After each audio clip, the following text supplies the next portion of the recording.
Ukraine ने रूस पर 9/11 जैसा हमला किया है। यूक्रेन सेना ने कजान की 6 इमारतों पर ड्रोन अटैक किया। हमले के बाद पूरे इलाके में अफरा तफरी मच गई। अब रूस क्या करेगा? नमस्कार, आप देख रहे हैं न्यूज 18 राजस्थान का डिजिटल प्लेटफॉर्म। मैं हूं आपके साथ श्रुति श्रीवास्तव। जी हां, यूक्रेन लगातार रूस के शहरों पर बम बरसा रहा है। अमेरिकी मदद और विनाशकारी मिसाइलों के इस्तेमाल की बाइडेन प्रशासन से इजाजत मिलने के बाद यूक्रेन और ज्यादा घातक हो गया है। खबरों के मुताबिक शनिवार यानी कि 21 दिसंबर को यूक्रेन ने रूस पर 9/11 जैसा हमला किया। यूक्रेन सेना ने कजान की 6 इमारतों पर ड्रोन अटैक किया। हमले के बाद पूरे इलाके में अफरा तफरी मच गई। हमले के बाद इमारतों को खाली करा लिया गया और स्कूलों को बंद करने के निर्देश दिए गए। एक हमला तो उस समय हुआ जब हमले के बाद बचाव कार्य चल रहा था। वहीं एयरपोर्ट को बंद कर दिया गया। शुरुआती जानकारी के मुताबिक यूक्रेन सेना ने करीब 8 ड्रोन से 6 इमारतों को निशाना बनाया है। लगातार हो रहे हमलों की वजह से रूस के अंडरग्राउंड शेल्टर्स में रहने को मजबूर है। कजान शहर के मेयर ने लोगों से सुरक्षित स्थानों पर रहने के लिए कहा है। ये भी आपको बताते चले कि ड्रोन्स ने कामलेव avenue, Clara Zetkin street, Yugoslavia, खादी, तकास और क्रांसनिया पॉजिस्तिया की इमारतों को निशाना बनाया है। 2 और ड्रोन ने आरेनबर्ग्सकी ट्रैक स्ट्रीट पर एक घर को निशाना बनाया। इन हमलों से अभी तक किसी के हताहत या घायल होने की खबर नहीं है। अधिकारियों ने बताया कि हमले वाले क्षेत्र में मौजूद सभी लोगों को निकाल लिया गया है।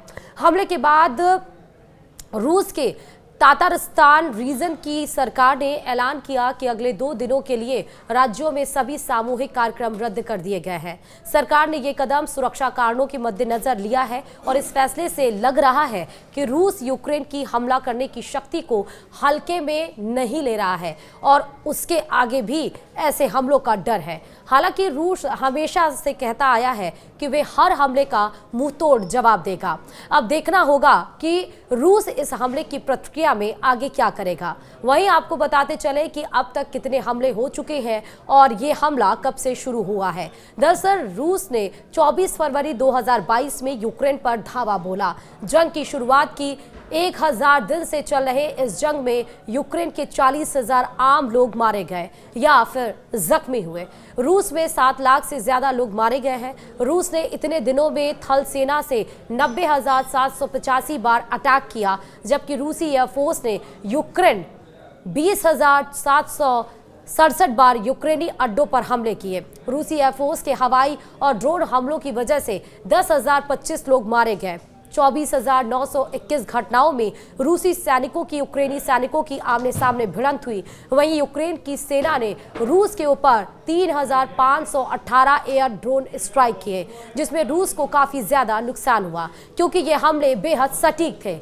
पहले जानिए रूस को कितना नुकसान हुआ है। 1000 दिन के युद्ध में रूस ने 3,549 tank, 1736 armed fighting vehicle, 4,955 infantry fighting vehicles, 538 armed personal carriers, 56 mind resident ambush प्रोडक्टेड vehicles और 310 इन्फैक्ट्री मोबिलिटी व्हीकल्स को खोया है। इसके अलावा रूस के 293 कमांडर और कम्युनिकेशन पोस्ट, 591 इंजीनियरिंग व्हीकल्स और 3 अनमैन्ड ग्राउंड व्हीकल्स का नुकसान झेला है।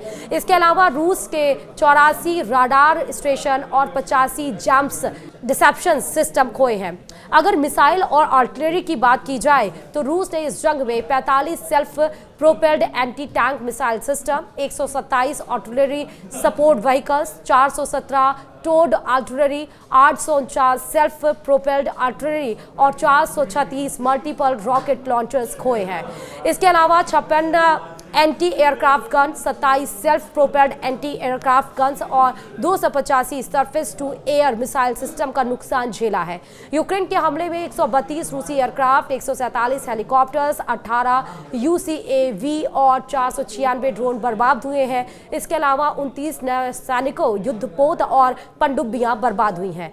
3,721 ट्रक, गाड़ियां और जीप यूक्रेनी हमले में खत्म हो गए। इतनी बर्बादी के बाद भी रूस शांत नहीं बैठा। उधर कोरिया और चीन जैसे देशों से मदद ले रहा है, परमाणु हमले की धमकी दे रहा है, तीसरे विश्व युद्ध की शुरुआत की धमकी दे रहा है। रूस ने इस जंग की शुरुआत स्पेशल मिलिट्री ऑपरेशन के नाम से की थी। द्वितीय विश्व युद्ध के बाद यह यूरोपीय इलाके में सबसे बड़ी जंग है। 2022 में रूस ने कीव के आसपास के इलाकों पर कब्जा जमाया, लेकिन यूक्रेन ने इसे वापस अपने कब्जे में ले लिया। इसके बाद रूस ने यूक्रेन के मारियोपोल बंदरगाह शहर को अपने कब्जे में लिया। सितंबर 2022 में रूस ने रिजर्व सैनिकों को भी जंग में उतार दिया। यूक्रेन ने भी करारा जवाब दिया और खार्किव पर वापस कब्जा जमाया।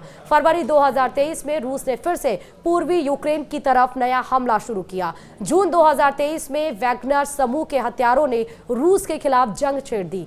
वो रूस की सेना के खिलाफ ही जंग लड़ने लगे थे। इसके बाद अगस्त 2024 में यूक्रेन ने रूस के कुर्स्क इलाके में तेजी से हमला बोला, उस पर कब्जा जमा लिया। अक्टूबर-नवंबर में उत्तर कोरिया के सैनिक रूस फौज का साथ देने पहुंच गए ताकि कुर्स्क इलाके को मुक्त कराया जा सके। इससे अंतर्राष्ट्रीय स्तर पर बवाल मच गया। अमेरिका के नए चुने गए राष्ट्रपति डोनाल्ड ट्रंप ने भरोसा दिलाया कि वो यूक्रेन और रूस की जंग को खत्म कराएंगे। अब देखना यह है कि क्या ये बात सही होती है या फिर पुतिन फिर से नई जंग की शुरुआत कर देंगे। इसी के साथ इस वीडियो में फिलहाल अभी के लिए इतना ही। बने रहिए न्यूज़ 18 राजस्थान के साथ। नमस्कार।